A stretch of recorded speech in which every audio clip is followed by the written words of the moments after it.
অন্য একটি স্টুডিওতে যুক্ত আছেন আমাদের সহকর্মী আব্দুর রউফ জানাবেন আমাদের কোন কোন খবর আজ শিরোনামে স্থান পেল। রুসাদ, আপনাকে অসংখ্য ধন্যবাদ। যেমনটি আসলে বলছিলেন যে আমরা গুড মর্নিং বাংলাদেশের একটি পর্যায়ে এসে পত্রপত্রিকার খবর জানাই, কারণ আমাদের দর্শকদের অনেকেরই অভ্যাস সকালবেলা পত্রপত্রিকার পাতায় চোখ বুলিয়ে নেয়ার।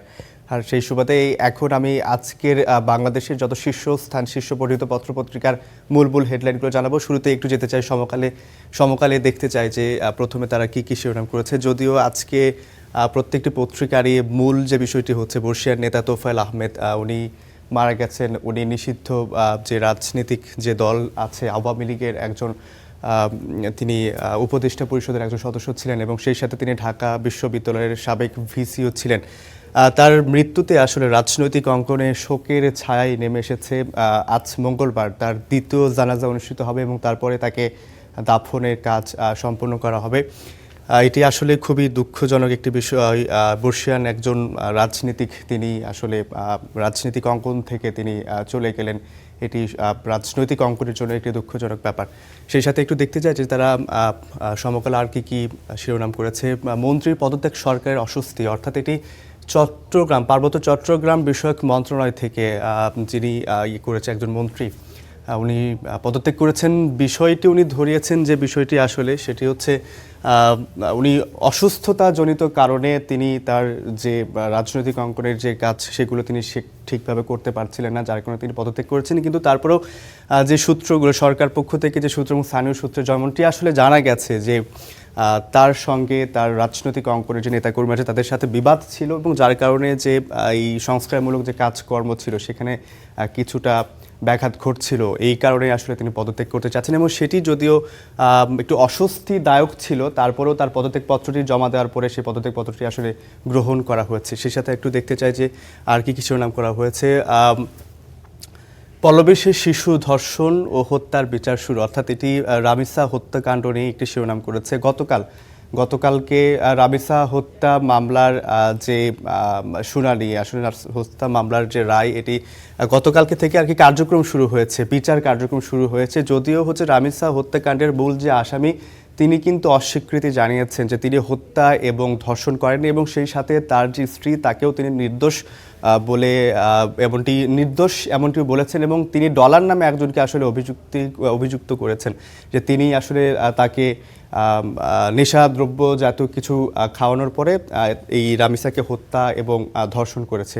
যদিও যারা আছেন বিশেষ করে আইনজীবীরা বলছেন এটি আসলে এই হত্যা মামলার মোড়টাকে অন্যদিকে ঘোরানোর জন্যই আসলে তিনি এমনটি বলেছেন। ঠিক এইরকমই একটি শিরোনাম তারা করেছে এবং সেই সাথে একটু দেখতে চাই যে আর কি শিরোনাম তারা করেছে। যে ইসলামী ব্যাংক ঘিরে দিনভর উত্তেজনা, রাতে বোর্ড সভা। অর্থাৎ গতকাল সকালবেলা কিন্তু ইসলামী ব্যাংকের সামনে যারা গ্রাহক এবং পুলিশের মধ্যে কিন্তু একটু সংঘর্ষ হয়েছে, পুলিশরা লাঠিচার্জও করেছেন।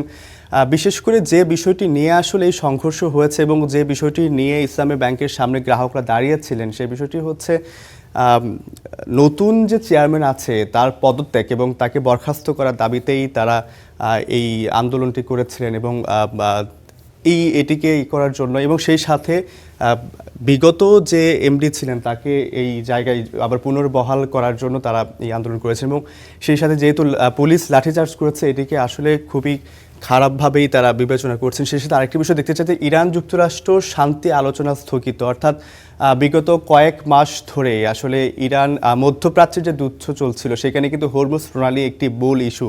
মাত্র 33 কিলোমিটার যে অংশ, 33 কিলোমিটার সরু যে জায়গা হরমুজ প্রণালীর, এই জায়গার উপরে কিন্তু পুরো বিশ্বের জ্বালানি অর্থনীতি কিন্তু নির্ভর করে। আর সেই জায়গাটি কিছুদিন পরপরই বন্ধ হয়ে যাচ্ছে, আবার খুলে যাচ্ছে। বিশেষ করে যুক্তরাষ্ট্র ইরানের মধ্যে যে একটি শান্তি চুক্তি হওয়ার কথা ছিল, আলোচনা বৈঠকে বসার কথা ছিল, এটি আসলে বারবার এই হামলা চালানোর কারণে ইরান আবার তারা সিদ্ধান্ত নিয়েছে যে এই হরমুজ প্রণালীটা আসলে আবারও তারা একবারে পুরোপুরিভাবে বন্ধ করে দিবে। সেই রকম একটি শিরোনাম করেছে যে ইরান যুক্তরাষ্ট্র শান্তি আলোচনা আসলে স্থগিত করেছেন তারা।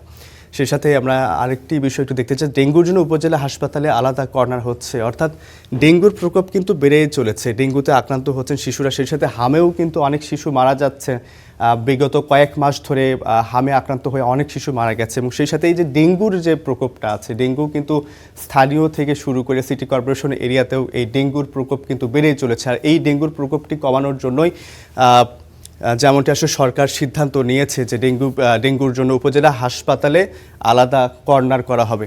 আমরা একটু সমকালে তো দেখলাম, আমরা একটু সমকাল ছাড়া অন্য একটি পত্রিকায় যেতে চাই, সেখানে দেখতে চাই যে তারা কী কী শিরোনাম করেছে। প্রথমে একটু আমরা প্রথম আলোতে যেতে চাই। প্রথম আলোতে তারা কী শিরোনাম করেছে দেখতে চাই, টিকা দেওয়ার পর এখনও হাম থামেনি। যেমনটি আসলে একটু আগে সমকালের পত্রিকা থেকে বলছিলাম যে বিগত কয়েক মাস ধরে হামে আক্রান্ত হয়ে কিন্তু অনেক শিশুই প্রাণ হারিয়েছে। যেমনটা আসলে দোষ দেয়া হচ্ছিল যে বিগত সরকার ব্যবস্থাকে, অন্তর্বর্তী সরকার এবং সেই সাথে বিগত যে সরকার ছিল ফ্যাসিস্ট সরকার, সেই সময়ে এই টিকার যে কর্মসূচিগুলো থাকে, যে 6 মাস থেকে শুরু করে 9 মাসের মধ্যে এই ছোট বাচ্চা, ছোট শিশুদের আসলে হামের টিকা দেওয়ার কথা ছিল, কিন্তু এই হামের টিকা না দেওয়ার জন্যই কিন্তু এখন এসে এই হামে আক্রান্ত শিশুর সংখ্যা বেড়েই চলেছে এবং শিশু মারাও যাচ্ছে, অনেক শিশু মারা গেছে এবং প্রতিনিয়ত এটি কিন্তু বেড়েই চলেছে। যদিও টিকা দান কর্মসূচি এখনও হচ্ছে চলমান আছে, তারপরেও এই সমস্যাটুকু হয়ে যাচ্ছে। আমরা একটু আরেকটি দিকে যেতে চাই যে আসামি সোহেল রানা ও তার স্ত্রীর বিচার শুরু, অর্থাৎ রামিসা হত্যার যে বিষয়টি উঠে এসেছে, এমনটি আসলে যে গতকাল থেকে রামিসা হত্যা মামলার মূল আসামি যিনি সোহেল রানা এবং তার স্ত্রীর বিচার শুরু হয়েছে। যদিও তারা আসলে সেটিকে অস্বীকৃতি জানিয়েছে, তারা এই হত্যা এবং ধর্ষণের সাথে সম্পৃক্ত ছিল না। তারা আরও একটি শিরোনাম করেছে, প্রবীণ রাজনীতিবিদ তোফায়েল আহমেদ আর নেই। যেমনটি আসলে সমকালে পড়ছিলাম যে আজকে আলোচনার মূল বিষয়টি আসলে এই আমাদের বর্ষিয়ান যে রাজনীতিক তোফায়েল আহমেদকে নেই, উনি আর নেই, উনি মারা গেছেন। তার আজকে দ্বিতীয় জানাজা অনুষ্ঠিত হবে এবং তারপরেই তাকে সমাহিত করা হবে, তারপরে তাকে তার দাফন কাজ সম্পন্ন করা হবে। সেই সাথে আরও একটি শিরোনাম তারা করেছে, দেখতে চায় যে যুক্তরাষ্ট্রের সঙ্গে আলোচনা স্থগিত করলো ইরান। যেমনটা আসলে সমকালেও পড়ছিলাম, সমকাল এবং প্রথম আলো তারা একইভাবেই তারা শিরোনাম করেছে যে যুক্তরাষ্ট্রের সঙ্গে আলোচনা স্থগিত করলো ইরান। সেই সাথে আরেকটি দেখতে চাই যে মশক নিধন শিখতে ফ্লোরিডা নয়, ডোবার পাশে দাঁড়ান, এটি মন্তব্য করছেন প্রধানমন্ত্রী। ডোবার পাশে দাঁড়ালে আসলে বোঝা যায় যে মশা আসলে কতটা বেড়েছে, মশার প্রাদুর্ভাব আসলে কতটা বেড়েছে, এমনটি আসলে প্রধানমন্ত্রী তারেক রহমান উনি তার মন্ত্রী এমপিদের উদ্দেশ্য করে বলেছে। এবং সেই সাথে আরেকটি বিষয় একটু দেখতে চাই যে বড় পরিবর্তনে দেখা পাননি শিক্ষার্থীরা, বাড়েনি সুবিধা। অর্থাৎ এটি আসলে খুলনা বিশ্ববিদ্যালয়কে কেন্দ্র করে একটি শিরোনাম তারা করেছে যে বিগত কয়েক মাস ধরেই যেমনটি আসলে হয়ে আসছিল যে ছাত্র রাজনীতি মুক্ত কিন্তু একটি বিশ্ববিদ্যালয় এটি, যদিও সেখানে অনেক রকমের অনেক বিষয় নেই শঙ্কা ছিল, অনেক বিষয় নেই সমস্যা ছিল, সেই সমাধান যে সমস্যা ছিল এই সমস্যার সমাধান করে নতুন কোনো পরিবর্তনের দেখা এখনও শিক্ষার্থীরা পায়নি। এই নিয়ে আসলে এমনটি একটি শিরোনাম করা হয়েছে। আমরা একটু আরেকটি পত্রিকায় যেতে চাই, প্রথম আলো তো দেখলাম, আমরা একটু যুগান্তরে যেতে চাই, যুগান্তরে দেখতে চাই তারা কি কি শিরোনাম করেছে। যুগান্তরে জনমনে ব্যাপক কৌতূহল, অর্থাৎ প্রধানমন্ত্রীর বক্তব্যে কঠিন সময়ের ইঙ্গিত। গতকালকে প্রধানমন্ত্রী তারেক রহমান উনি ঈদের ছুটি শেষে কিন্তু সচিবালয়ে প্রথম তিনি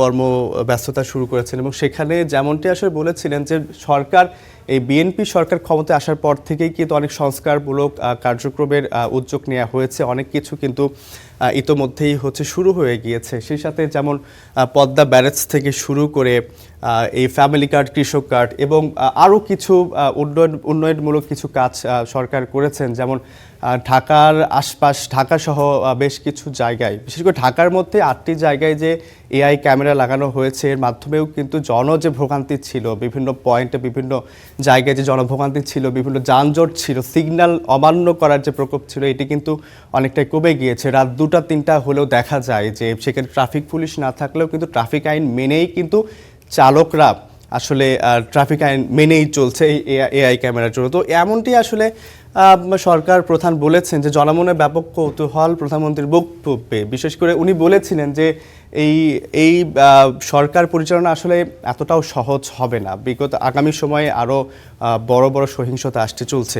আমরা আরেকটি বিষয় নিয়ে একটু কথা বলতে চাই, সংবিধান সংশোধনে বিশেষ কমিটি বাজেট অধিবেশনেই এমনটি একটি শিরোনাম করেছে যুগান্তর। সেই সাথে আরেকটি বিষয় দেখতে চাই যে পার্বত্য মন্ত্রীর হঠাৎ পদত্যাগ, নানা আলোচনা গুঞ্জন। যেমনটি আসলে বলছিলাম যে পার্বত্য মন্ত্রী যিনি পদত্যাগ করেছেন, গতকাল পদত্যাগ করেছেন, এবং তিনি যে বিষয়টি নিয়ে আসলে পদত্যাগ করেছেন যে তার শারীরিক অসুস্থতার কারণ দেখিয়েই তিনি পদত্যাগপত্র জমা দিয়েছেন, যদিও সরকার পক্ষ থেকে এবং কর্তৃপক্ষ এই বিষয়টি নিয়ে আসলে অনেকটাই আশ্বস্ত প্রকাশ করেননি। যেমনটি আসলে বলা হয়েছিল যে তার সাথে বিভিন্ন জায়গায় বিভিন্ন কর্মীদের বিবাদ ছিল, বিবাদের কারণে আসলে এই যে ব্যস্ততা কর্মর যে তার যে ইয়েটা ছিল সেখান থেকে তার যদিও তার এই পদত্যাগপত্র জমা দেওয়ার পরে সেটি কর্তৃপক্ষ গ্রহণ করেছে। আমরা একটু অন্য একটি পত্রিকায় যেতে চাই, আমার দেশ পত্রিকায় একটু যেতে চাই, সেখানে একটু দেখতে চাই যে তারা কি কি শিরোনাম করেছে। ঈদের ছুটিতে বিদ্যুৎ বিভ্রাটে চরম ভোগান্তি। এই আসলে এই গরমের মৌসুমে কিন্তু গরমের মৌসুমে একটি সমস্যা হয়ে থাকে, এই লোডশেডিংয়ের যে বিষয়টি হয়ে থাকে, প্রত্যেকটি এরিয়াতে সমন্বয় করেই এই বিদ্যুৎ সরবরাহ করা হয়ে থাকে। বিশেষ করে শহরাঞ্চলে আসলে এই লোডশেডিংয়ের সমস্যাটা এতটা বেশি না থাকলেও কিন্তু গ্রাম অঞ্চলে লোডশেডিংয়ের অনেক সমস্যায় থাকে। আমি দেখেছি, আমরা যারা গ্রামে থাকে আমরা সবাই দেখেছি যে গ্রাম অঞ্চলের এই লোডশেডিংয়ের খুবই বেশি সমস্যা থাকে, যে একবার যদি বিদ্যুৎ চলে যায় তাহলে সেটি আবার 1 থেকে 1.5 ঘন্টা অথবা আধা ঘন্টা পরে সেই বিদ্যুতের দেখা পাওয়া যায়। আজ সাইপ্রাসের মুখোমুখি বাংলাদেশ, এটি একটি জাতিসংঘ পরিষদের নির্বাচন, আসলে এরকমটি একটি তারা শিরোনাম করেছে। শিশু রামিসা হত্যা, ঘাতক সোহেল রানা ও তার স্ত্রীর বিচার শুরু। যেমনটি আসলে বলছিলাম যে শিশু রামিসা হত্যা, সেই সাথে বিগত সময়ে অনেক শিশুকেই কিন্তু ধর্ষণ এবং হত্যা করা হচ্ছে। গতকালকে রামিসা হত্যা এবং ধর্ষণের মামলার কার্যক্রম শুরু হয়েছে, এমনটি আসলে আমার দেশ পত্রিকাও একটি শিরোনাম করেছে। এবং সেই সাথে 10 জনকে পুশিনের চেষ্টা রুখে দিল বিজিবি। সীমান্তে কিন্তু অনেক সমস্যাই শুরু হয়েছে, সীমান্তবর্তী এরিয়াতে যে ভারতের সীমান্তে যারা আছেন বিএসএফ, তারা বিভিন্ন জায়গাতে এসে তারা ব্যারিকেড দেওয়ার চেষ্টা করছে। বিশেষ করে পুশিনের যে প্রকোপ, এটি কিন্তু বেড়েই চলেছে। সব কিছু মিলিয়ে আসলে গ্রাহকদের উপর পুলিশের হামলায় দিলকুশা রণক্ষেত্র। অর্থাৎ এই যে ইসলামী ব্যাংকের যে বিষয়টি আসলে বলছিলাম, যে ইসলামী ব্যাংকের যারা গ্রাহকরা ছিলেন তারা গতকালকে ইসলামী ব্যাংকের সামনে এসে তারা আন্দোলন করেছিলেন, তারা মানববন্ধন করেছিলেন, এবং সেখানে পুলিশের সাথে তাদের মধ্যে একটি সংঘর্ষ হয়ে যায় এবং এক পর্যায়ে পুলিশ লাঠিচার্জও করে, সেই সাথে জল কামান এবং অনেক কিছুই তার প্রস্তুতি নিয়ে রাখেন যদি আবারও সেই হামলা বা সেই সমাবেশ হয়ে থাকে, সেখান থেকে যেন এই গ্রাহকদের সরিয়ে দেওয়া হয়। তবে তাদের যে উদ্দেশ্যটি ছিল, তাদের যে দাবিটি ছিল, যে তাদের এই দাবিটি ছিল যে চেয়ারম্যানকে নিয়োগ দেওয়া হচ্ছে ইসলামী ব্যাংকের, তাকে আসলে বরখাস্ত এবং সাবেক যিনি ছিলেন তাকে আসলে পুনর্বহালের জন্য আসলে তারা ইসলামী ব্যাংকের সামনে এই আন্দোলন এবং মানববন্ধন করেছিলেন। তো এই ছিল আসলে আজকের শীর্ষস্থানীয় পত্রপত্রিকার মূল হেডলাইন। আমরা আবারও চলে যেতে চাই আমাদের মূল সেটে, সেখানে অবস্থান করছেন আমাদের সহকর্মী নুসরাত। আমরা নুসরাতের কাছে আবার যেতে চাই। ধন্যবাদ রৌফ আপনাকে।